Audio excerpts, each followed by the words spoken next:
Olá, aqui o Soberania em Debate, um programa do movimento SOS Brasil Soberano dos Sindicatos e Engenheiros no estado do Rio de Janeiro. Hoje nós vamos debater mais um tema fundamental e importantíssimo para a soberania e o desenvolvimento do Brasil. Nós vamos tratar do petróleo e também da maior empresa brasileira, uma estatal que deveria estar a serviço do povo brasileiro. Mas, depois do golpe de 2016, não tem servido mais o povo do Brasil. Beth, com quem nós vamos contar para esse encontro de hoje? Bom, a gente tem o prazer de receber hoje aqui Guilherme Estrela. Guilherme Estrela, que é muito prazer em recebê-lo aqui, Guilherme. Bom, Guilherme é uma figura, assim, bastante... É uma das maiores personalidades, referências da Petrobras. Ele é geólogo, né? E ele sempre esteve à frente desse debate na pesquisa, no desenvolvimento e na concepção dessa empresa brasileira integrada e impulsionadora do desenvolvimento nacional. Ele foi diretor de produção e exploração no governo Lula e Dilma, né? E conosco hoje nós queremos conversar com ele sobre, como diz o nome, o futuro do petróleo. Mas, para começar, Estrela, você que entrou na Petrobras em 1965, não é? 1965, e praticamente faz parte de uma história da empresa. Então, eu queria que, assim, para começar, que você falasse um pouco sobre o papel da Petrobras no avanço tecnológico e industrial brasileiro, ao longo do tempo e ao longo da história moderna do Brasil. Bem, eu quero primeiramente agradecer o convite do SOS Brasil Soberano. É uma satisfação, uma honra, né, falar com vocês, inclusive num momento tão difícil que nós atravessamos aqui como nação, né? Então é importantíssimo para mim conversar com vocês e com quem está nos assistindo, que eu agradeço muito a atenção, né? Bom, falar na Petrobras é interessante porque a Petrobras, como empresa estatal, né, ela, sem de maneira nenhuma desmerecer as outras empresas estatais brasileiras, mas a Petrobras se diferencia das empresas estatais brasileiras porque, primeiro, ela foi produto de um movimento popular, né, da sociedade brasileira, nas ruas desse Brasil todo, né, e que culminou o movimento Petróleo é Nosso, como todos da minha geração conhecem, né? A gurizada de hoje não tem isso presente na memória, né? Claro, né? E a Petrobras tem uma característica, novamente, repito, que diferencia das outras empresas estatais. E quando as outras empresas estatais tornaram-se estatais, a partir de decisões do governo de torná-las de empresas privadas e empresas estatais, né? E por isso carregaram naquele início, pelo menos, da sua vida, né, ainda a cultura das antigas empresas privadas que eram estrangeiras. A Petrobras não. A Petrobras foi fundada do zero mesmo, né? Não diria do zero, porque o Conselho Nacional de Petróleo, criado por Vargas lá em 1937, se não me engano, né, estabeleceu uma boa base técnico-científica, né, e que a Petrobras, então, herdou essa base técnico-científica, Matarica, as refinarias e as unidades que já existiam, né? Muito bem. Mas a Petrobras carrega isso. A Petrobras carrega em si um desejo, uma aspiração, uma expectativa, né, do povo brasileiro de ter uma empresa de petróleo, né, que explorasse petróleo em todo o território brasileiro e que tivesse como missão permanente, não é, o suprimento desse energético absolutamente fundamental e importantíssimo, né, naquela época, hoje e durante pelo menos metade desse século que nós estamos aí, será, né, de descobrir, de assegurar o suprimento desse índice energético básico e fundamental, como eu disse, para o desenvolvimento nacional, né? Então, a Petrobras carrega isso, carrega essa origem, né? E carrega essa missão permanente, porque petróleo, você precisa trabalhar sempre em cima dos campos para que eles produzam, para que você venha descobrir novos campos, né?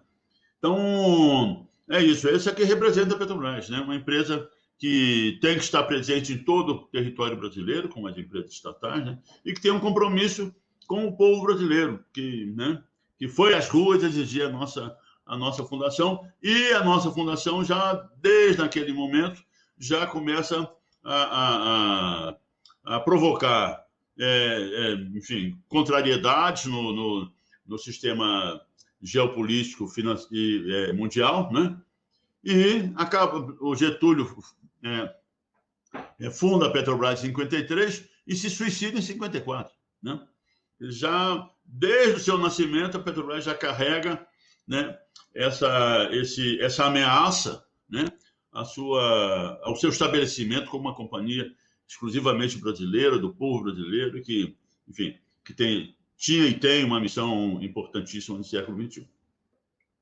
Ô, Estrela, muito legal esse histórico que você coloca da Petrobras, a importância dela, né, não só para o povo brasileiro, mas também politicamente, né? E queria pegar aí também, Estrela, para prosseguir, exatamente da grande descoberta da Petrobras, que é o pré-sal. Eu me recordo que em 2007, 2008, o presidente Hugo Chávez estava no Rio de Janeiro com o presidente Lula e cumprimentou o Lula dizendo, aquele jeitão do Chávez: Lula, seja bem-vindo agora, você entra no grupo dos grandes produtores de petróleo do Brasil. Então, conta pra gente aí, Estrela, esse desafio que é o pré-sal, o que é o pré-sal, o que ele representou em matéria de ciência e tecnologia, né, de brasileiros a explorar petróleo a mais de 5.000 metros de profundidade no mar. Conta pra gente o que é o pré-sal, para os nossos telespectadores e ouvintes poderem ver que é tão bom para a gente, e deveria ser tão bom para o Brasil. Jorge, você toca num ponto importante, porque o pré-sal, né, inclusive como diretor da Petrobras, eu ouvi de personalidades brasileiras, né, em relação tivemos a sorte de encontrar o pré-sal, né? Isso eu me sentia tanto quanto desconfortável, mas enfim, porque sem sorte também você não faz nada nessa vida, né? Como o Lula diz, né? Então, o pré-sal, na verdade, ele faz parte de um processo, como eu disse, iniciado em 1953. Quando, em 1953, o governo toma conhecimento e começa a conhecer as necessidades que tem uma empresa petrolífera, né?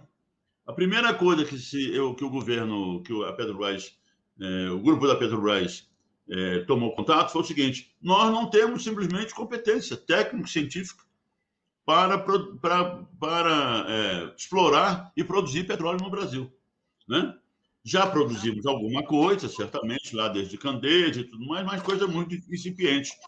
Temos uma refinaria, Mataripe, que enfim, já consolidavam a competência em refino, mas em exploração e produção, realmente não. Eram atividades ainda muito incipientes, né? E cujos resultados estavam muito aquém das necessidades brasileiras. Tanto que a gente importava 80%, 90% do petróleo que consumia, né? Muito bem. Então, ali se inicia uma tomada de posição e um momento de conhecimento nas nossas necessidades, no que se refere a conhecimento técnico, científico e de engenharia, né? E aí a empresa começa a trabalhar na formação de um quadro técnico, né? A profissão de geólogo, inclusive, que não existia no Brasil, não é mesmo? E que foi logo, viram logo que sem geólogos você não pode explorar petróleo em qualquer lugar do mundo, né?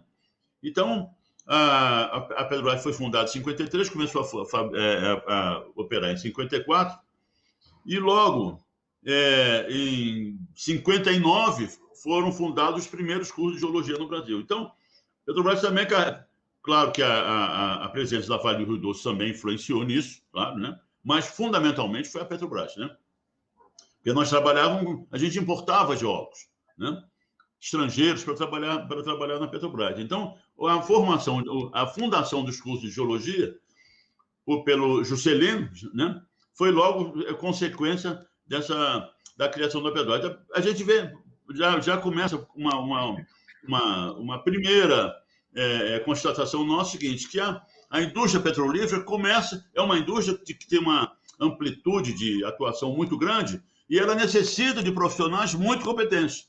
Então, a própria existência de uma empresa petrolífera estatal num país em desenvolvimento, naquela época, iniciando seu desenvolvimento, a própria presença da Petrobras já mostra para a sociedade brasileira, olha, nós para sermos um país, uma nação soberana, uma nação que produza sua energia, tudo mais, nós precisamos que produza, que refine, que distribua sua energia, nós precisamos de profissionais muito competentes. E isso teve um impacto na universidade brasileira muito grande, não é mesmo? Então, começou ali, né, a formação de um corpo técnico na Petrobras, né, na empresa, aceleradamente, quer dizer, isso foi uma política de companhia que nasceu muito forte e que continuou sempre muito forte pelas décadas que vieram a seguir. Logo em seguida, em 59, se não me engano, um diretor da Petrobras, Leopoldo Américo Miguel de Mello, disse, olha, não basta só termos a formação desses profissionais em geologia, em engenharia, em química, né? Que são profissões diretamente ligadas à exploração e produção e refino de petróleo, é uma empresa petrolífera. Nós precisamos do centro de pesquisa. Isso foi uma visão absolutamente espetacular, mas ligada já a essa constatação que exploração, produção, indústria petrolífera é uma indústria que tem uma necessidade enorme de profissionais extremamente competentes e especializados, não é mesmo? Pós-graduados, inclusive, né? Porque a indústria é uma atividade super intensiva em recursos financeiros, não é mesmo?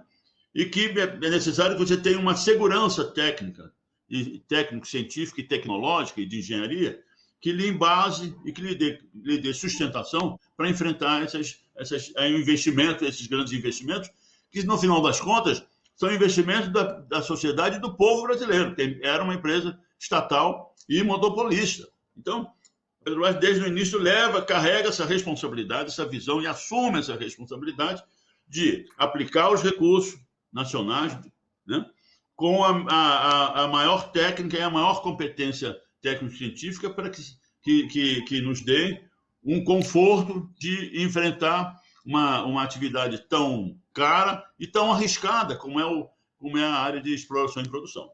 Então, isso veio, né? Pegamos os postos da Bahia, do Recôncavo, que já produziam, de Sergipe e Alagoas também, descobrimos petróleo na Bacia Potiguar, e chegou a um ponto que vimos logo que o petróleo terrestre, tínhamos já investido muito dinheiro na Bacia Amazônica, né, naquela época, com o link, né? Uma atividade caríssima na Amazônia, porque, né, enfim, na selva, essa coisa toda, né? E vimos logo que as bacias terrestres, pelo menos naqueles primeiros investimentos, não corresponderiam às nossas expectativas, às nossas necessidades futuras, né? E em 1967, por aí, né, a Petrobras resolve, então, ir para o mar, né? Então, começamos a explorar a plataforma continental brasileira com trabalhos geocientíficos de primeiríssima qualidade. Em 68, eu já fui chamado para fazer parte do grupo de exploração no mar, e encontrei já aqui no Rio de Janeiro, trabalhava na Bahia, né? Fui transferido para o Rio, eu e outros geólogos, né, para formar um grupo aqui, e já encontramos trabalhos geocientíficos de primeiríssima qualidade, está entendendo? Nem toda a costa leste brasileira, que a gente começou na costa leste, que é natural, que Sergipe e Alagoas produzia, tá? Ali na costa, no mar, no Nordeste. Recôncavo produzia, né?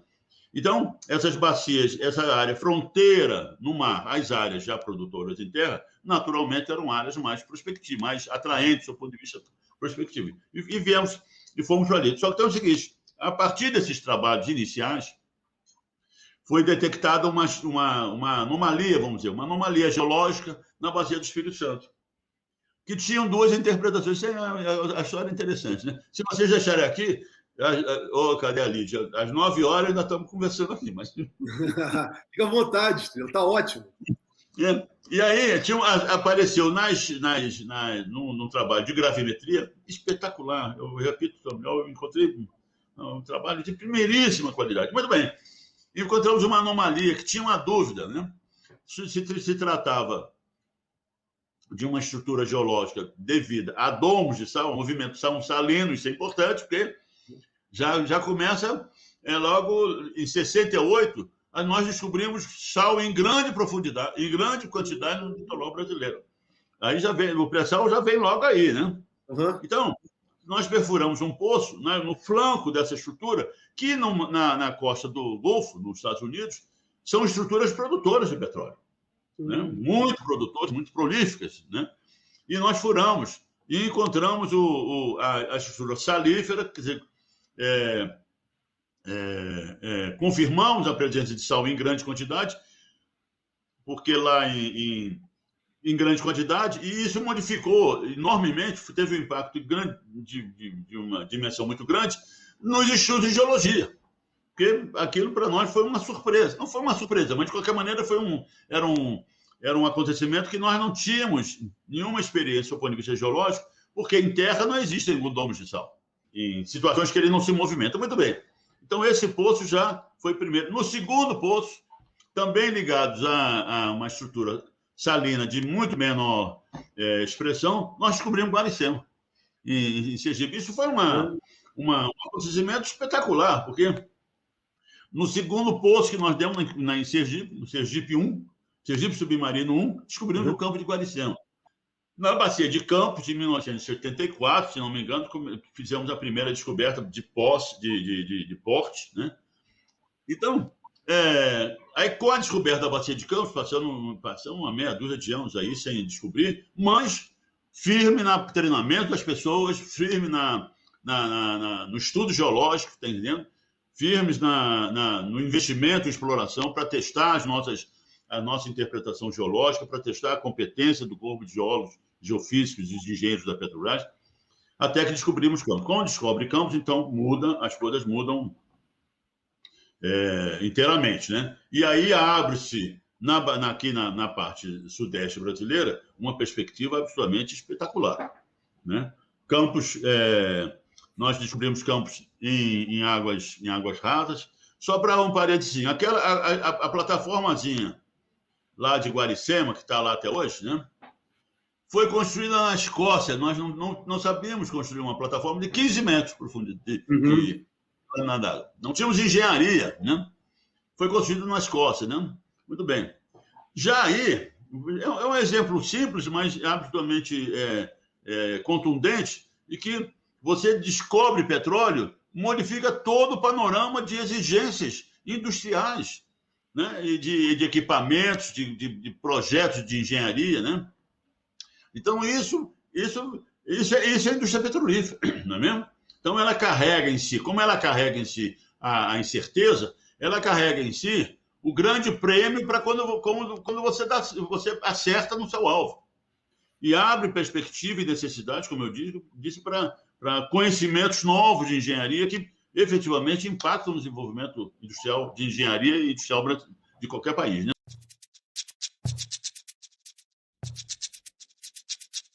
A descoberta do pré-sal não é sorte de ninguém, companheiro. O pré-sal é produto de investimento e capacitação de pessoal, de competência técnico-científica de brasileiros, né? Isso aí.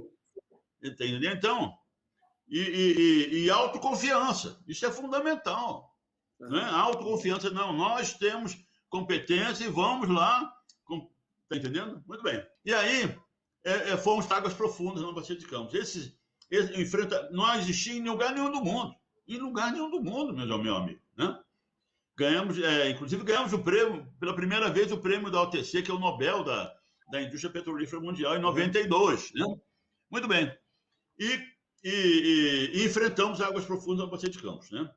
Já com muita competência, com o conhecimento consolidado, essa coisa toda, e com êxito absoluto. Né? Então, foi ótimo. Então, o atingimento desse patamar de superior no nível mundial de conhecimento deu à empresa essa segurança absoluta a respeito. Nós resolvemos qualquer parada, meu amigo, do ponto de vista de científico, tecnológico. Né? Muito bem. Nesse ínterim, aí é importante dizer, né? Nesse ínterim, nós, na Bacia do Espírito Santo, sabe? Do grupo lá da Bacia do Espírito Santo, do qual eu fazia parte, a gente só dava por seco. A gente propunha as locações, a diretoria aprovava, gastávamos lá alguns milhões de dólares e os portos davam seco na Bacia do Espírito Santo, mas tinha petróleo descoberto, teve em terra, já produzido antes. Mas a gente, enfim, o grupo ali de exploracionistas, né? Então, começamos a fazer projetos, né? E teve um projeto, isso foi interessante, teve um projeto que, olha, tem que dar, esse projeto não tem jeito. Né? Era o 12º ou 13º poço que a gente enfrentava, né? E, olha, esse projeto não tem, esse poço vai dar óleo. Muito bem. E levamos a diretoria aprova, e o poço dá seco. O poço resulta seco. Então, aí, quer dizer, foi... essa é a grande, novamente, essa é a grande... Porque você, na exploração e produção de petróleo, você acerta mais quando você enfrenta o negativo do que quando você enfrenta o positivo, né? Quando você começa a achar óleo, aí tudo mais, aí vamos lá. Agora, quando você não acha, você tem que saber por que você não está achando, né? E, com uma razão, porque a geologia na Bacia do Espírito Santo não é muito diferente da Bacia de Campos. Então, como é que os caras aí acham, né? Aí nós trabalhávamos juntos lá no Edis, né? Como é que essa galera do outro lado acha petróleo e nós aqui poço seco em cima de poço seco? Tem alguma coisa errada nisso, né? E aí enfrentamos, aí foi o grupo nosso, né? Concluiu. Teve um geólogo americano da Chevron que publicou um trabalho que mais ou menos se encaixava numa das nossas, vamos dizer, hipóteses de que sustentavam o nosso erro. Quer dizer, está entendendo? E chamamos esse homem, né? E esse cara também, o pessoal da Chevron não dava muita bola para ele, né? Tanto que ele veio sem ganhar, se chamamos esse homem chegou aqui, nós formamos um grupo, né, grande para assessorá-lo, para fazer os trabalhos de acordo com a orientação dele. E nós concluímos, aí entra o sal novamente, sabe, Jorge e Beth? E vimos que o seguinte, o petróleo de Campos era gerado por rochas embaixo do sal. Isso é uma coisa interessante, né? Porque a Bacia de Campos produz em reservatórios acima do sal. Tá? Então, a gente pensava que o petróleo era gerado por ali, em cima do sal. Por rocha em cima do sal. Mas esse trabalho que nós fizemos na Bacia do Espírito Santo, que foi publicado, inclusive, depois internacionalmente, ganhou um prêmio internacionalmente. Esse trabalho mostrou que o petróleo, né, de Campos e do restante dessa costa toda brasileira, a costa leste brasileira, vinha debaixo do sal, de uma rocha embaixo do sal. De uma rocha do pré-sal. Quer dizer, a geração de petróleo era do pré-sal, da geologia das rochas do pré-sal. Isso foi um salto gigantesco, né? E aí começamos aí foi toda a empresa, começamos a trabalhar em cima disso e explicamos por que a bacia de Campos, né, produzia em cima do sal. Está entendendo? Porque aí, só para completar, o sal é impermeável, então o petróleo que é gerado embaixo do sal, ele não passa pelo sal. Ele fica embaixo do sal, né? Agora, na bacia de Campos e na bacia do Espírito Santo também, o sal se movimenta muito, forma-se domos, essa coisa toda, e abre janelas de sal. E aí o petróleo aproveita essa janela, né, na geologia lá, e vem se depositar em rochas reservatórios porosos das rochas pós-salinas, e não pré-salinas, né? Isso é interessante, né? Muito bem. Aí vem, o tempo passa, acaba o monopólio estatal, não é mesmo? E abrem-se as bacias brasileiras à exploração de empresas estrangeiras. E, por decisão do governo, Fernando Henrique Cardoso, que quebra o monopólio, né? A gente se concentrava na bacia de Campos, né? Produzia 80% do petróleo brasileiro, os riscos exploratórios eram menores, porque tinha muito óleo. Então, vamos concentrar nossos investimentos na bacia de Campos. E vamos abrir as outras bacias para o investimento de empresas estrangeiras, para correrem risco. E essa começou aí a grande falácia da chamada competição, né, entre as empresas. As empresas estrangeiras, sabendo que a Petrobras, né, era a maior conhecedora da geologia do Brasil, da geologia de petróleo no Brasil, as empresas estrangeiras adquiriam os blocos, mas ficavam na moita, dizendo, não, esses caras que conhecem a geologia, né, eles adquiriam blocos em torno dos nossos blocos, né, dizendo, esses caras descobrindo, aí a gente entra, né? E é uma estratégia, claro, a atividade é altamente pesada em investimentos, né? E tem o seguinte, a Shell, né? A Shell, para um poço, detentora, operadora de um bloco do pré-sal, né? Isso em 2001. A Shell para um poço dentro do sal. Tá? Não avança e não se propõe a perfurar os milhares de metros, os 2.000 metros de sal, para o poço dentro do pré-sal. As razões, eu acredito que são ambas. Primeiro, faziam as contas. Né? Olha, esse poço está muito caro. E segundo, também não tinha conhecimento geológico suficiente para suportar um investimento pesadíssimo, né? Então, não tinham condições de perfurar o poço, que perfurar 2.000 metros de sal é um desafio gigantesco, e a Shell para e abandona o poço, e devolve o golpe. E embaixo desse poço da Shell era a Libra, eu não sei como é que chama agora, 10 bilhões de barris de petróleo. Entendeu? Aí entra o governo Lula, em 2003, e diz, olha, meus amigos, a Petrobras tem que reassumir, não disse isso, foi uma decisão política, claro, mas disse isso com base na competência da empresa. A Petrobras é quem conhece o setor petrolífero brasileiro. Não é a Shell, nem a ESS, não entende, né? Então, a Petrobras reassuma o seu papel de protagonista e de condutora da atividade petrolífera no Brasil, né, nas bacias brasileiras. Está entendendo? Essa foi a grande virada, essa foi a grande decisão, né? Então, associada àquela informação que o petróleo vinha debaixo do sal, né? Nós partimos para a bacia de Santos, que estava ali quase abandonada, ao sul, né? Ao sul de Cabo Frio, o limite de bacia de Santos de Campos é em Cabo Frio, né? E com 2.000 metros de sal. Então, a gente tinha certeza de que, se houvesse petróleo, estava embaixo do sal, porque o sal não tinha se movimentado.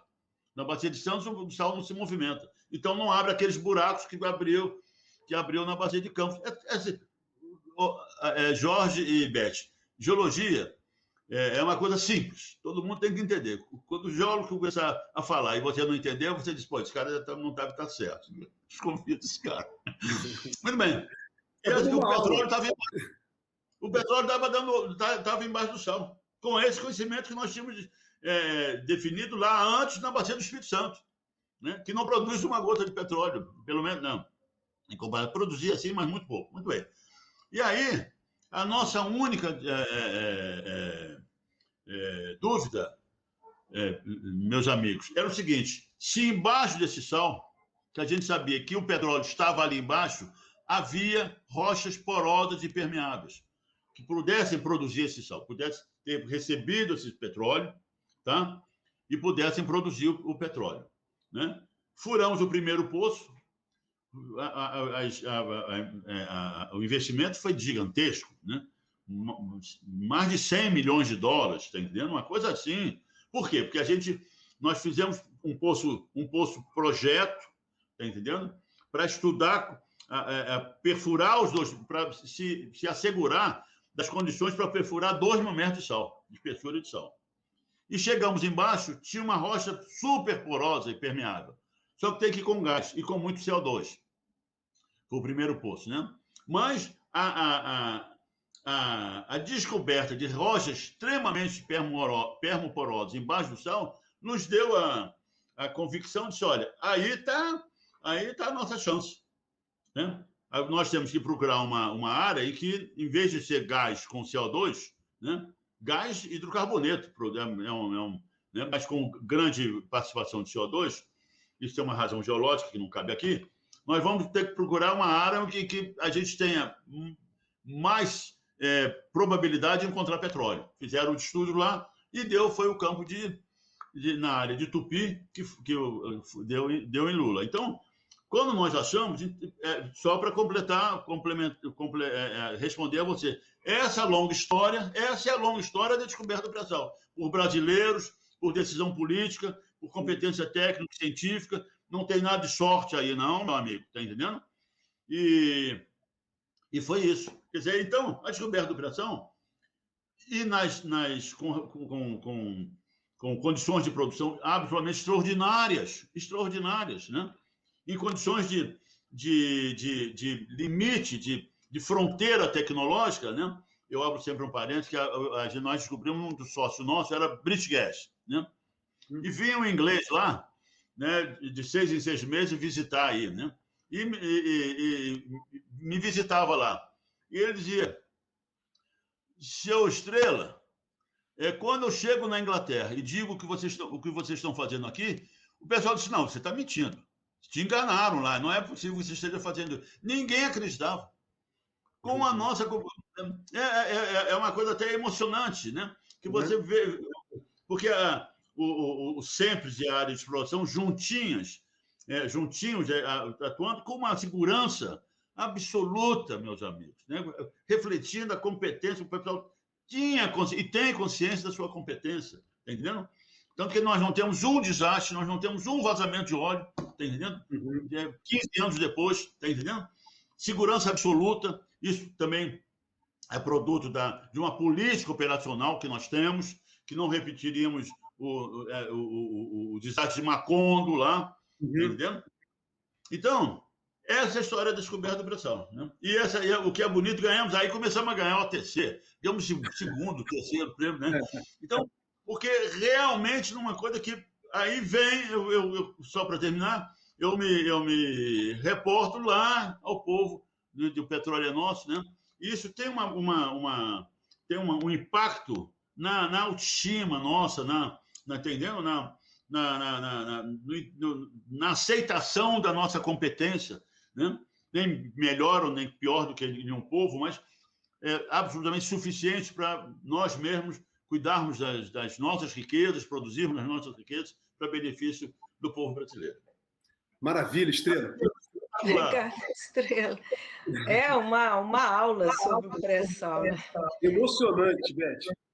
Então, uma coisa linda, né? Quando o cara diz, não, eu chego na Europa, o pessoal diz que eu estou mentindo. Não é possível que esses caras estão fazendo, pois fazíamos. Com o pé nas costas, como a gente diz, né? Os nossos engenheiros, com projetos, os projetos, é interessante, um projeto de um campo desse é quase o tamanho do município do Rio de Janeiro, cara. A 2.400 metros de lâmina d'água, lá embaixo, né? Com equipamentos, com o desenvolvimento de engenharia espetacular, né? Com credibilidade e segurança operacional absoluta. É uma coisa fantástica. Imagina se tivesse sido descoberto por uma empresa estrangeira. Né?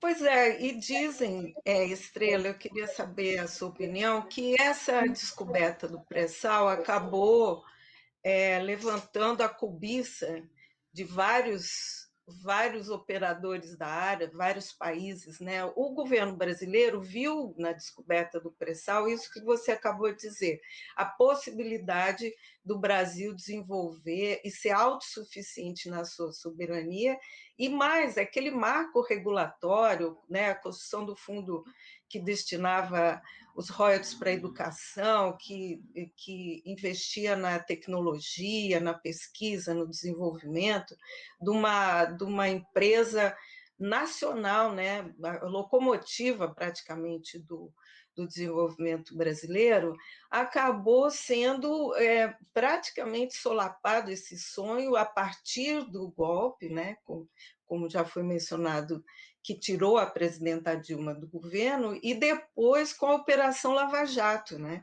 Operação Lava Jato que mirou na Petrobras e praticamente acabou com a indústria de engenharia brasileira e de leve ainda levou, né? Ainda levou a indústria naval brasileira, né? Então, queria que você, do ponto de vista político, você nos ajudasse nessa reflexão do que nós perdemos com toda essa ação política, né, que não foi uma ação, ela não tem outro caráter a não ser político em relação à nossa soberania do modelo energético que o Brasil poderia ter. Essa é uma pergunta central, porque é o seguinte, para falar nisso, né, do que você está citando, tem que também lembrar uma coisa, uma realidade. O Brasil não é um país qualquer, não é mesmo?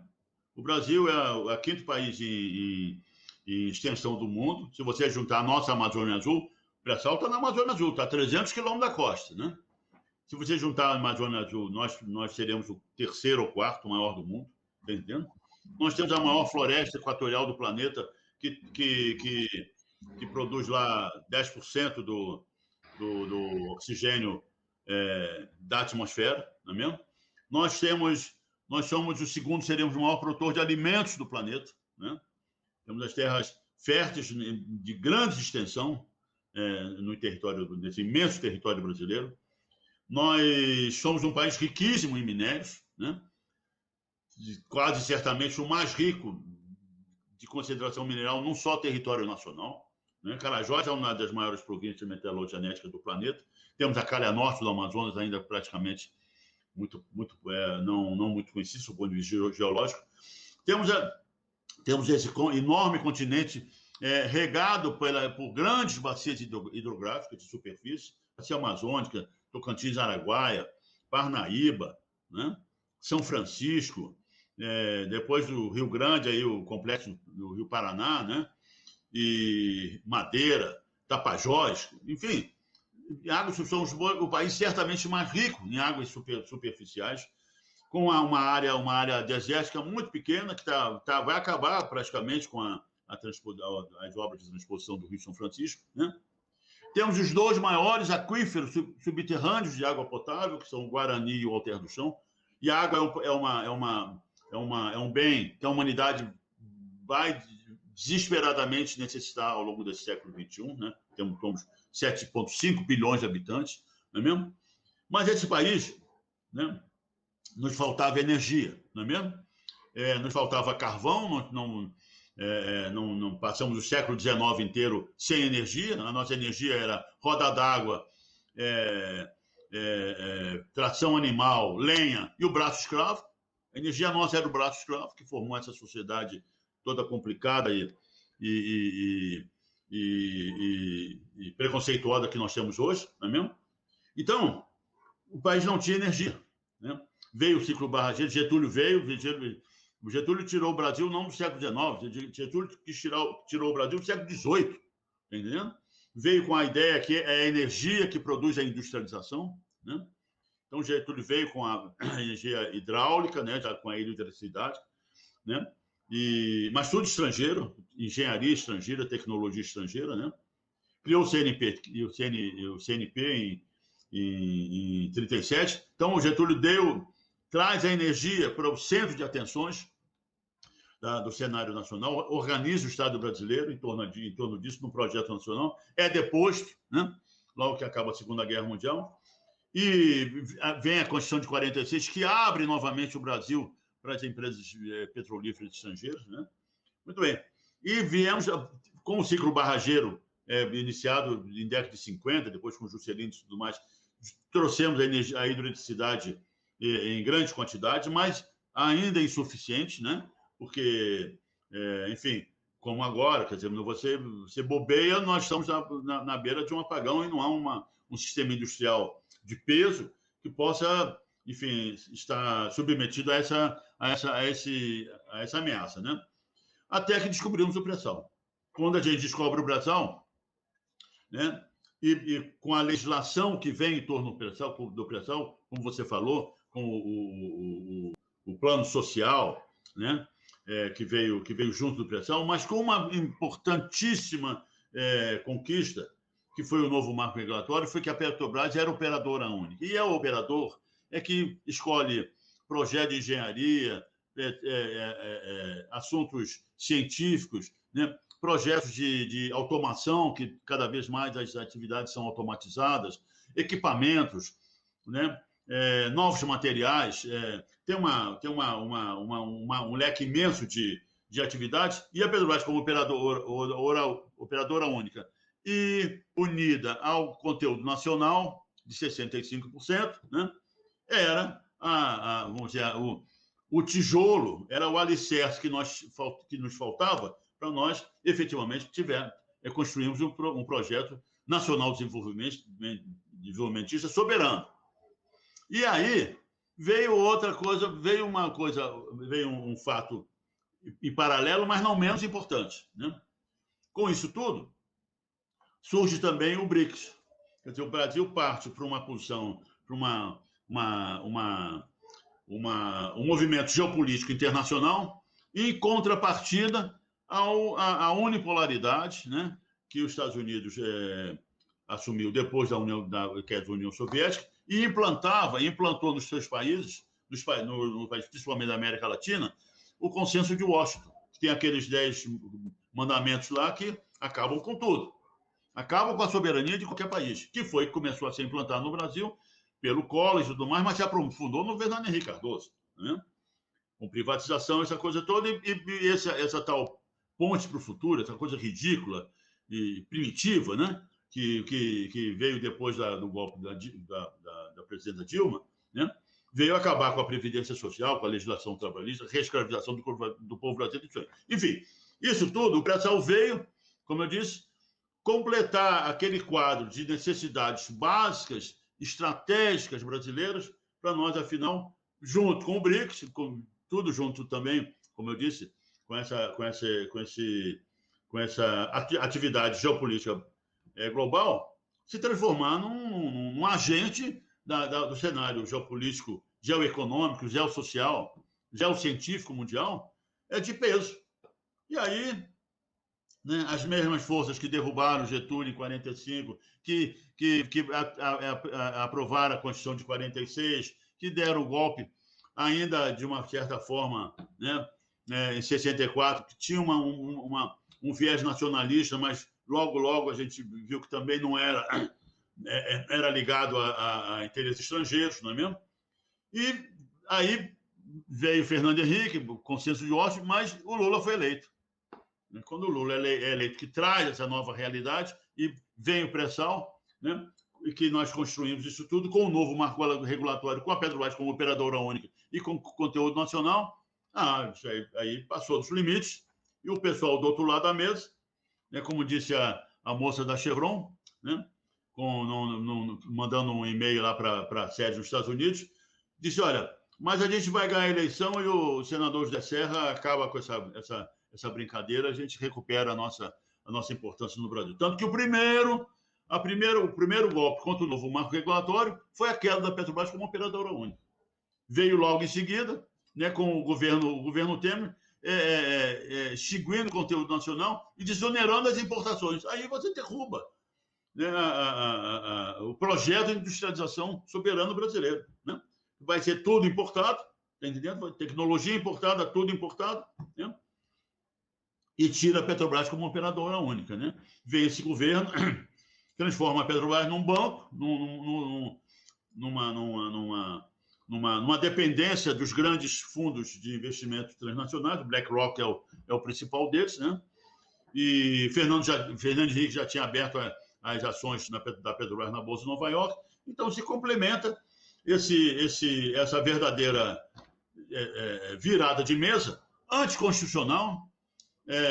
Veio o Lava Jato para combater corrupção, mas tinha, na sua essência, tinha o Departamento de Justiça, tinha os interesses norte-americanos. A tese da menina lá, da Juliane Furno, né, no ano passado, em Campinas, é brilhante, né? E ela diz, não, uma das características principais do Lava Jato era acabar com as empresas brasileiras, as empresas de engenharia brasileira. Isso era um objetivo do Lava Jato, tá entendendo? Enquanto os Estados Unidos, na crise de 68, protegeu as empresas deles, botou dinheiro, não deixou as empresas falirem, nós aqui, o Departamento de Justiça obrigou aquele grupo de funcionários públicos brasileiros, encarregados, regiamente pagos, inclusive encarregados de fazer justiça no Brasil, a serem funcionários relapsos para cometer crimes anti-brasileiros, não é mesmo?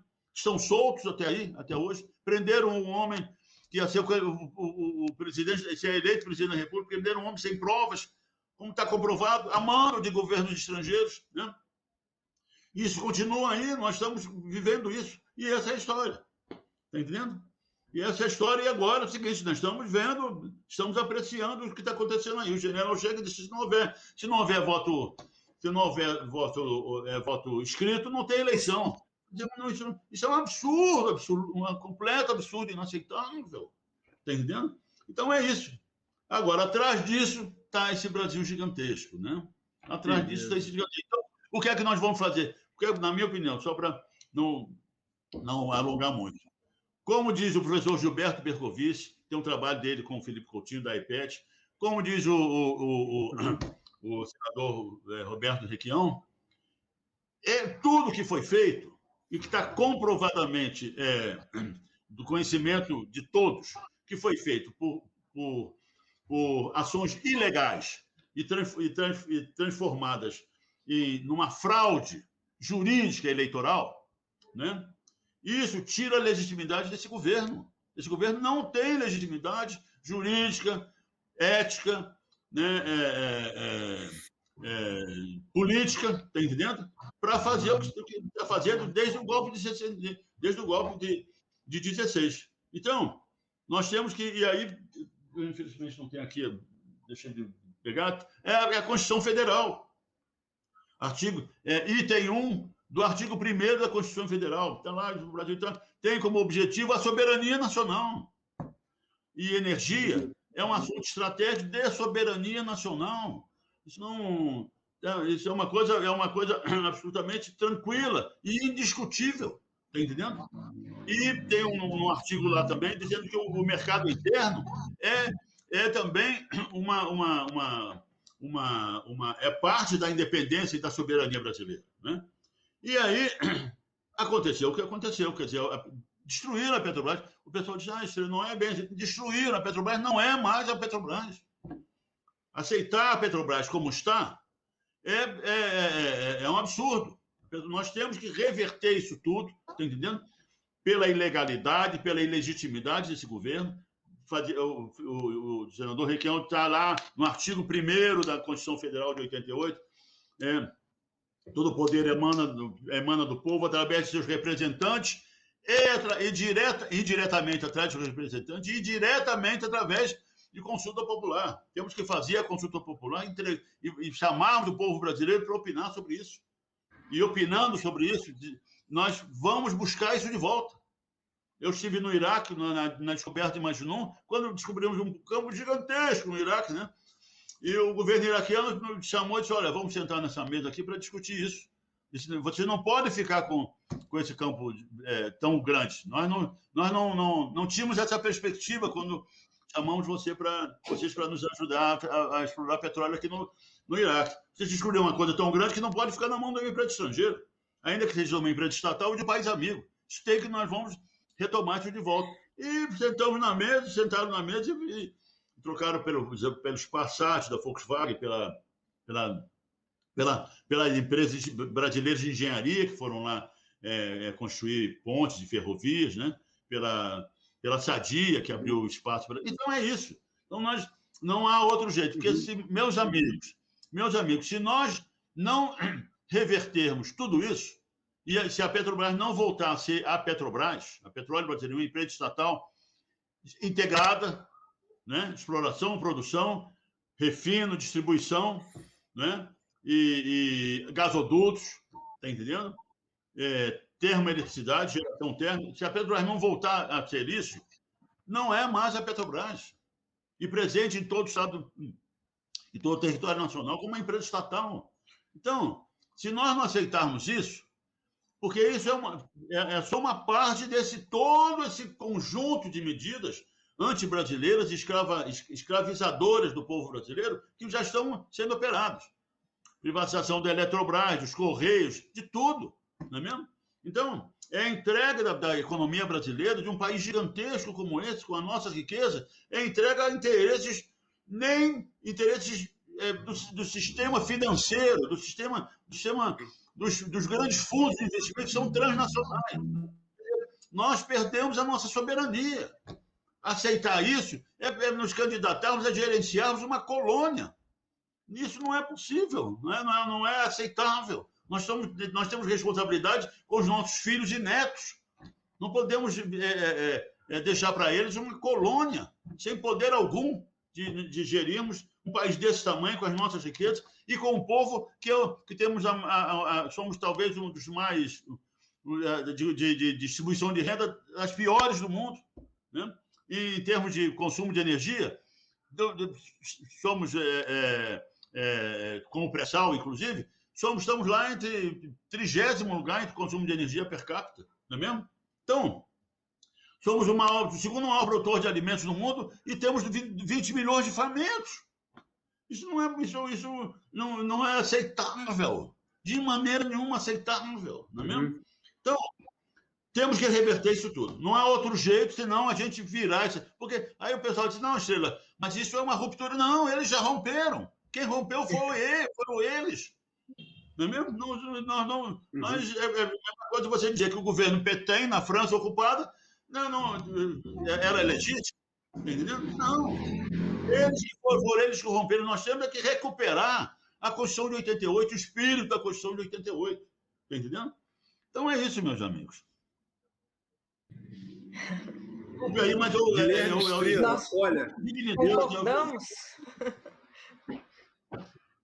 É isso. Guilherme Estrela, olha, Beth, eu acho que você vai compartilhar comigo da mesma opinião, porque, Guilherme Estrela, você não é um geólogo, você é muito mais que um geólogo, você é um grande pensador brasileiro.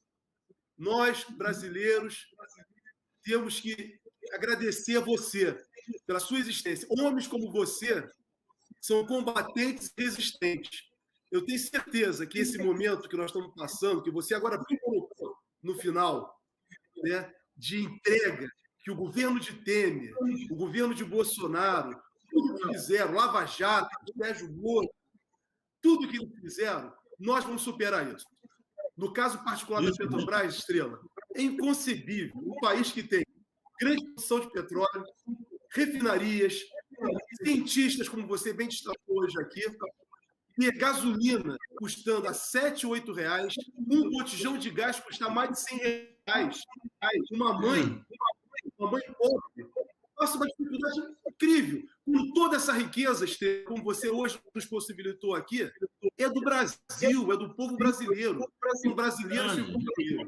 Então, Estrela, temos tantas perguntas para te fazer, mas o tempo já acabou, infelizmente. Foi um programa, eu tenho que marcar um encontro contigo, hein, Beck? Com certeza. Porque tinham mais questões para te colocar. E te agradecer demais Não, eu que agradeço. Tudo que você falou para a gente aqui hoje e por tudo que você representa. Tá? Muito obrigado, Estrela. Obrigado mesmo. Eu que agradeço a oportunidade, estamos juntos nessa, né? E vamos lá, né? A batalha não está perdida, não, né? Nós temos que recuperar o Brasil. Não vamos ganhar, não. Amanhã a gente tem, né? Estamos lutando na rua. É isso mesmo. Isso, amanhã. Isso aí, povo na rua. Só na rua que nós vamos reverter esse quadro, Beth. É verdade. Beth. Como foi o petróleo é nosso, tá entendendo? É a mesma coisa. Isso. Muito bem. Obrigado pela oportunidade. E não podemos acreditar que nós vamos vencer. O povo brasileiro vai retomar o seu lugar. Isso mesmo. Estrela, a gente te agradece demais. Foi uma aula magna aqui sobre uma aula de cidadania, de conhecimento, né? E a gente te agradece demais. Vamos pautar você de novo para a gente falar de futuro. Nós vamos construir, nós vamos desenhar esse futuro que a gente quer para o nosso país.